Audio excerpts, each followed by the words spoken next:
ಬೆಳಗ್ಗೆ ನಾಷ್ಟಕ್ಕೆ ಏನು ಪ್ಲಾನ್ಸ್ ಇಲ್ಲ ಅಂದ್ರೆ ಈ ತರ ಕ್ವಿಕ್ ಆಗಿ ದಿಢೀರ್ ಟೊಮ್ಯಾಟೊ ದೋಸೆ ಹೇಗ್ ಮಾಡೋದು ಅಂತ ನೋಡೋಣ.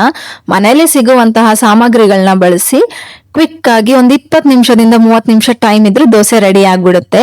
ಇದಕ್ಕೆ ನಾನು ಇಲ್ಲಿ 1 ಕಪ್ ಅಕ್ಕಿ ಹಿಟ್ಟು ಬಳಸ್ತಾ ಇದ್ದೀನಿ, ಅರ್ಧ ಕಪ್ ಅಷ್ಟು ಬೇಸನ್ ಹಿಟ್ಟು, 1/4 ಕಪ್ ಅಷ್ಟು ಚಿರೋಟಿ ರವೆ ಹಾಗೂ ಒಂದ್ ಅರ್ಧ ಟೇಬಲ್ ಸ್ಪೂನ್ ಅಷ್ಟು ಉಪ್ಪು ಹಾಕ್ತಾ ಇದ್ದೀನಿ. ಕಲ್ಲುಪ್ಪು ಸಹ ಬಳಸ್ಬೋದು.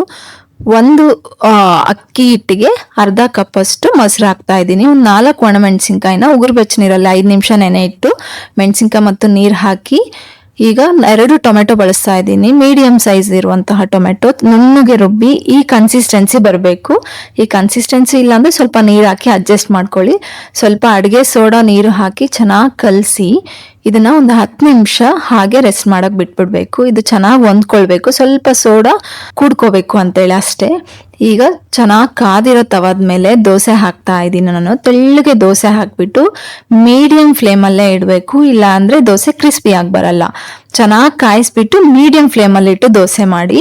ಈಗ 1 ಸ್ಪೂನ್ ಅಷ್ಟು ತುಪ್ಪ ಹಾಕ್ತಾ ಇದ್ದೀನಿ. ಕ್ರಿಸ್ಪಿ ಆಗಿ ನೋಡಿ ಈ ತರ ರೋಸ್ಟ್ ಮಾಡಿದ್ರೆ ಕ್ವಿಕ್ ಆಗಿ ಟೊಮೆಟೊ ದೋಸೆ ರೆಡಿ. ನೀವು ಹೇಗಿದೆ ಅಂತ ಕಮೆಂಟ್ ಬಾಕ್ಸ್ ಅಲ್ಲಿ ತಿಳಿಸಿ.